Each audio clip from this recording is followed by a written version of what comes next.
নমস্কাৰ বঙাইগাঁও টাইমছলৈ স্বাগতম জনাইছোঁ। ৰবীন্দ্ৰ চেতনা মঞ্চই আয়োজন কৰা সাংস্কৃতিক অনুষ্ঠানৰ আজি দ্বিতীয়টো দিন।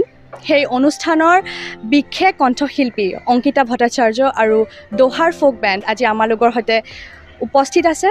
আমি তেওঁলোকৰ সৈতে কিছু কথা পাতিম, আহক। প্রথমত তোমাকে ওয়েলকাম টু বঙাইগাঁও টাইমস। বঙাইগাঁওতে এসে তোমার কেমন লাগছে একটু জানতে চাই। প্রথমেই যেটা আমি প্রত্যেক জায়গায় গিয়ে বলি, বড়দের প্রণাম, যারা দেখছেন ছোটোদের অনেক ভালোবাসা। এবং আমার মনে আছে বনগাঁও টাইমস থেকে পার্টিকুলার আমাকে বিভিন্ন ধরনের ট্যাগ বা বিভিন্ন ধরনের স্টোরি শেয়ারের একটা অপশান ছিল, সেখান থেকে কিন্তু আমি প্রত্যেকটা স্টোরি আমি আমার পেজ থেকে দিয়েছি। ভালো লেগেছিল যে এরকম এত সুন্দরভাবে প্রচার হচ্ছে পুরো জিনিসটা এবং এত সুন্দর একটা অনুষ্ঠান। তো প্রথমেই একটা এসে প্রথমবার আসা বনগাঁওতে আমার এসে ভীষণই ভালো লাগছে, ভীষণ এক্সাইটেড। তুমি যেহেতু আসামে এসেছো, অ্যাসামিজ গানের সাথে তোমার কোনো সম্পর্ক আছে কি, বা তুমি কখনো গেয়েছো কি? আমি অ্যাসামিজ গান গেয়েছি এবং অ্যাসামিজ গানের একটা বাংলা ভার্সনও গেয়েছি, কিন্তু আমার অ্যাসামিজ গান শুনতে ভীষণ ভালো লাগে। আমি সত্যি মানে আমরা তো সিঙ্গার, আমাদের সব ধরনের গান শুনতে হয়। এবং এই অ্যাসামিজ গান এমন একটা গান, মানে তালটাই এত সুন্দর, না চাইতেও বডি দুলে উঠবে, মানে এরকম একটা তাল।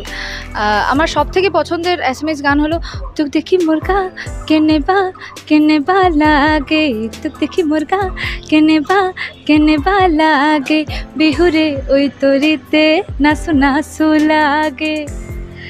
আচ্ছা, তোমার জানতে চাইবো যে বঙাইগাঁওতে যে এসছো, অ্যাসামিজ আজকে অডিয়েন্স থাকবে, বাঙালি অডিয়েন্স থাকবে, তোমার অডিয়েন্সের থেকে কী রেসপন্সটা কেমন তুমি এক্সপেক্ট করছো? রেসপন্স এইটা না আমার পক্ষে বলাটা ভীষণ কঠিন। নতুন একটা জায়গা আমার জন্য, নতুনভাবে আমি চেষ্টা করব নিজের সবটুকু দিয়ে মানুষগুলোকে নিজের করে নেওয়ার। কারণ আমরা সিঙ্গার, আমরা মঞ্চে উঠলে ভাবি যে ওটাই তো আমাদের জায়গা, তাই মানুষগুলোকেও নিজের করে নিতে হবে। তখন যেটা হয় যে মানুষগুলো নিজের হয়ে যায়, তখন আর মনে হয় না যে অন্য কোনো জায়গায় এসি, তখন মনে হয় হ্যাঁ বনগাঁও তো নিজেরই জায়গা। তো একটু টেনশন আছে, নতুন জায়গা, কীরকমভাবে কি সং লিস্ট আমি বানাবো অলরেডি মাথায় আছে। আমার ব্যান্ড অঙ্কিতা অ্যান্ড সিক্স সিজের সাথে আমার আজকে লাইভ পারফরমেন্স আছে। তো দেখি পরবর্তীতে কী হয়, ধাপ করেই যাব। আমরা সকলেই জানি অঙ্কিতা ভট্টাচার্য স্টেজে শুধু গানই নয়, নাচও করে। তো আজকে আমরা কি এন্টারটেনমেন্ট, কি স্পেশাল এন্টারটেনমেন্ট আজকে আছে আমাদের বঙাইগাঁও দর্শকদের জন্য? আচ্ছা, আমি যদি সবই এখন ক্যামেরাতে বলে দিই তাহলে তো মানুষ তো সবই এখানেই জেনে যাবে, তাহলে মানুষ কি কেন দেখতে আসবে?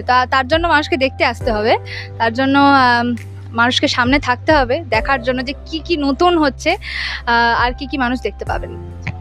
যেহেতু তুমি একটা খুব সুন্দর অ্যাসামিজ গান গেয়ে শোনালে আমাদেরকে, অ্যাসামিজ গায়ক, ফেভারিট অ্যাসামিজ কোনো গায়ক আছে কি? এই বাবা, এইটা তো চাপে ফেলে দিলে তুমি আমায়। অ্যাকচুয়ালি অ্যাসামিজ গান বলতে তো আমরা বাঙালিরা অনেক কিছুই বুঝি, অ্যাসামিজ গানের মধ্যে অনেক ভাগ আছে, আমি যতদূর খুব যদি ভুল না হয়ে থাকি। তো বিভিন্ন ধরনের প্রত্যেক সিঙ্গারকেই, এখানের অ্যাসামিজ প্রত্যেক সিঙ্গারকে আমার ভীষণ পরিমাণে ভালো লাগে।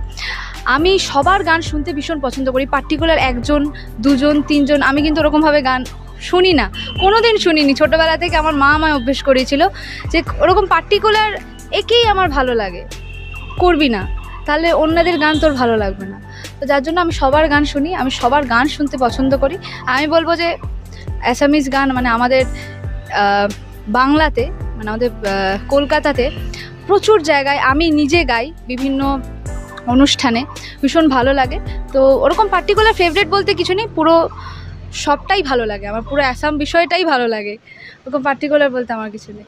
তোমার যেটা খুব ফেমাস একটা গান, কমলা সুন্দরী নাচে ঠমকিয়া ঠমকিয়া, যদি এক লাইন যদি এখানে গিয়ে শোনাও। আচ্ছা, তোমরা দেখো গো আসিয়া, কমলায় নৃত্য করে থমকিয়া, তোমরা দেখো গো আসিয়া, কমলায় নৃত্য করে থমকিয়া। খুব ভালো লাগলো, থ্যাংক ইউ। খুব ভালো লাগলো।